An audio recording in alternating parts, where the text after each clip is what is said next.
You ever wonder if days like these last? Nagkausap po kami nila Lola ni Erica. Pero wala si Erica doon kasi siya ay nasa, meron silang group project. So, ayun po. Kinalulungkot ko man pong sabihin sa inyo. Pero nag-request po sila sa akin na ayun na po nilang magpa-vlog. Ayan. Sila po mismo nagsabi sa akin, si Lola at si Lolo, na ayun na po nilang magpa-vlog sa atin.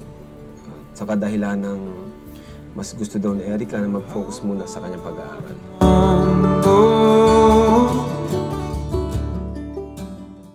Kalingap James, hindi ba ako gumagawa ng aking opinion sa Edrica? Opo, kayo pong bahala.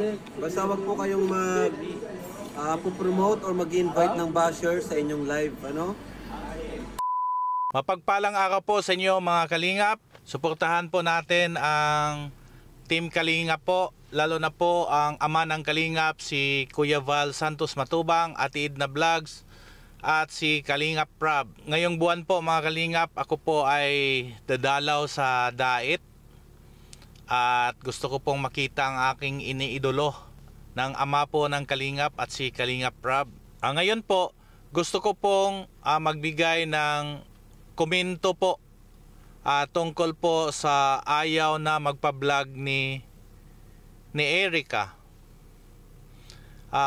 Kung tingnan po ninyo ang aking YouTube channel, marami po akong mga short video tungkol po sa Edrica dahil po kilig po kami pag nakapanood po ng Edrica. Simula nung sa part 1 nung pinakilala ni Dr. Love si Edo kay Erica nung sa tabing dagat. Edo, akin na nga yung kamera. Tabihan mo ito. Bagay ba kayo dalawa? Ako na magkakamera dito. Sige na, ikaw na yung camera. Ang bira to si Dr. Love po. Oh, ano? Nananahimik sa Ed, na cameraman ko, bigla mong kinuha yung camera. Lapit ka nga ang footage. Lapit, di ba layo ka eh. Dikit pa. Dikit pa konti. Yung parang lagkit, ay sorry. Parang lagkitan ba? Tignan mo siya. Okay na yan. Okay na ba yan? Tignan mo siya sa mata. Ayan mo, wag mo na. Ay, di na ba? Akala ko titingnan mo lang. Titignan ko lang ng bagay, pero pasulyap ka naman konti para... Wow! Bagay na bagay ah. Simula noon, nakitaan ko kasi na may spark silang dalawa. Simula noon, inaabangan ko po ang mga kilig moments po nila. Hanggang umabot ng part 32, yung Jowa Challenge po. Doon po kami kinikilig. Kahit mga customer po namin dito sa tindahan namin, pag nireplay ko po ang video ni Kalingap Prab, marami pong kinikilig. At yun po ang sabi nila, bagay na bagay sila. Maraming pong mga plus comments na tungkol po sa Edrica, maraming nagkagusto. So nung isang araw po, nabigla na lang po kami yung last na video ni Kalingap Prab na sinabi na ayaw na po magpa-vlog ni Erica. Unang-una ang sabi ko, pinaprank tayo ni Kalingap Prab. Pero nung nakita ko po ang laman po ng video niya, parang nakita ko kung gaano kaseryoso si Kalingap Prab na nagsasabi na ayaw na talaga ni Erica na magpa-vlog.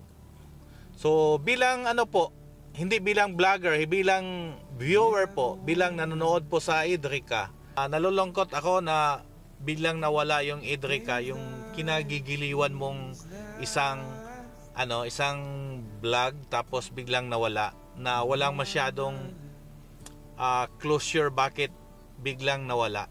Nandun sila sa pinakasikat na moment na biglang naiwan si Kalingap Edo sa ere. Bilang manonood po ng Edrica, na-appreciate ko yung kung gaano ka bait si Erica, kung gaano siya ka responsable bilang isang apo o anak o kapatid. Nakitaan ko siya na ang bait nitong batang ito.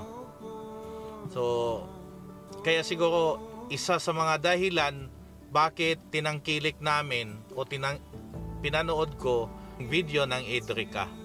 Bilang viewer po, nalulungkot ako na biglang nawala. Sana man lang Erica na pagbigyan mo ng isang video ang si Kalingap Rab para ka magpaalam na ganito, ayaw ko nang magpa-vlog kasi po ganito ang unang dahilan na mag-focus po siya sa kanyang pag-aaral. Ayaw po niya ng disturbo, mga ganon. Or sabi ni Lola o ni Lolo na hindi na nila kaya yung pangbabash. Pwede naman po yung yun po ang dahilan. Yun po ay mga valid reason para po sa amin. Pero nung biglang umayaw, siyempre maraming mga haka-haka, maraming mga, ako din may mga opinion. Bakit ayaw ni Erica na magpa-vlog? Huwag ninyong masamain mga kalingap, meron din po akong sariling opinion. Sa nakita ko po dito, di ba yung sinabi na gusto niya mag-focus sa pag-aaral, parang sa akin hindi po siya valid reason. Bakit po? Sino ba ang nagpapaaral ni Erica? Sino ba ang ginawa siyang scholar? Di ba po si Kalingap Rab? Di ba mayroon silang agreement na kung ayaw na siya magpa-vlog, so bibitawan na siya ni Kalingap Rab. So mawawala yung scholarship niya. Di ba po? Pangalawang reason, for example, hindi po kinaya ang pangbabash. Sa nakita ko naman, kung tingnan ko po yung mga comments sa video, under po sa video ni Kalingap Rab, wala po ako nakitang mga grabing pambabash. Aside po sa mga ibang vlogger na talagang tinitira ang mga thumbnail nila, hindi maganda. Pero kung tingnan naman po sa loob ng minsan lang kasi yung ibang mga vlogger, gumagawa sila ng mga thumbnail o mga title na catchable or clickable na itong title, parang maano ka na i-click at panoorin.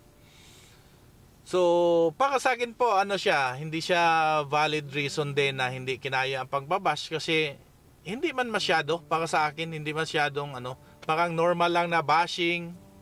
Yun po. May mga medyo hindi magandang words, pero umabot nga ng part 32 yung Edrica So pwedeng kayanin, di ba? Nung sinabi nga ni Erica na gagawin niya po ang lahat para po sa kanyang family. So doon, para sa akin, puntos yun kay Erica Sabi ko, ang galing tong batang ito. Talagang focus siya para matulungan niya yung family niya, magkaroon ng bahay, magandang bahay, mag-aral siya. Posibleng second na dahilan, para sa akin hindi po valid. So ang nakita ko po dito mga kalingap, yung love triangle. Wala naman sigurong nakita nating mas grabing nag-sponsor kay Erica kundi si Sir John A. lang. So bilang isang lalaki, basang-basa ko po kung ano ang pakay ni Sir John A. kay Erica. Posibleng nagkagusto si Sir John A. kahit hindi naman may mga nakita kong vlog na yun na sinabi ni Kalingap Rab na si Sir John A. may family. Maraming ang marami ako nakita na may pamilya na nagkagusto sa iba. Di ba po? So ang nakita ko po dito, si Sir John A. po ang nagpa-stop na ayaw ipa-vlog na si Erica. Siyempre siguro yun si Erica, pinapramisa ni Sir John A. na siya ang magpaaral, siya ang magpabahay, siya ang tumulong sa lahat-lahat. Ganito po ang offer, mas malaki sa offer ni Kalingap Rab. So siyempre ayaw talaga ni Erica. At isa pa nakita ko dito mga kalingap, yung gustong bahay ni John A. kay Erica. Tiningnan ko po yung plano din Ako po engineering po ako. Marunong din po ako tumingin sa plano. Hindi yun po 1 million yung plano na yan siguro kung seryosohin yung plano, hindi lang siya 1.5 siguro eh. Yung kalaki na bahay na yon, almost 1.9 million, mga ganon eh. 1.8 million. Yun po ang nakita kong cost ng plano na yan. At nagtaka, marami din ang nabasa ko sa comments, bakit may garage? Garage? So, may plano si Sir John A na bigyan sila ng sasakyan. At nung isang araw po, napanood ko si Kuya Jeans, yung reactor ni Kalingap Rab, na sinabi niya na si Erica at si Ate May ay kumuha po ng driver's license. So, parang magkatugma mga Kalingap na coincidence lang ba na ang plano na binigay ni Sir John A may garage at ngayon kukuha ng driver's license. So yun lang po ang mga nakita kong mga dahilan mga Kalingap kung bakit ayaw ni Erica magpa-vlog. Posibleng si Erica gusto pang magpa-vlog pero ayaw ng sponsor niya na i-vlog pa siya. Kasi ano pang dahilan na i-vlog siya kung kaya naman niyang bigyan si Erica ng bahay, paaral, sasakyan, di ba po? Sa akin dito ay naawa ako kay Erica. Para siyang parang hindi niya kagustuhan na ayaw siyang i-vlog. Parang may nag-control sa kanya. Di ba nakakaawa din po pag ganyan, di ba? Na ito ang gusto mong gawin pero may kumukontrol sa iyo. So, yun lang po mga Kalingap ang aking nakikitang dahilan kung bakit po ayaw na ni Erica magpa-vlog. So, pasensya na po sa mga Edrica fans dyan. Isa na po ako sa Edrica fans. At kung tingnan nyo po sa sinasabi ko kanina, kung tingnan nyo po ang aking channel, marami po akong ginagawang YouTube shorts tungkol po sa Edrica. Maraming salamat po sa pakikinig at panonood. Gusto ko lang po maging prangka mga Kalingap kasi ako naman po ay prangkang tao. So pasensya na po kung meron pong nasasaktan o gustong dipindihan si Erica, pero ako po dumidipindi po. Kaya pinalabas ko tong video na to kasi po tulungan natin si Erica. Baka din po na nawalan siya ng freedom sa gusto niya po. So marami pong salamat mga Kalingap. Ito lang po ang aking sasabihin na God is good all the time and all the time God is good. Bye bye po mga Kalingap.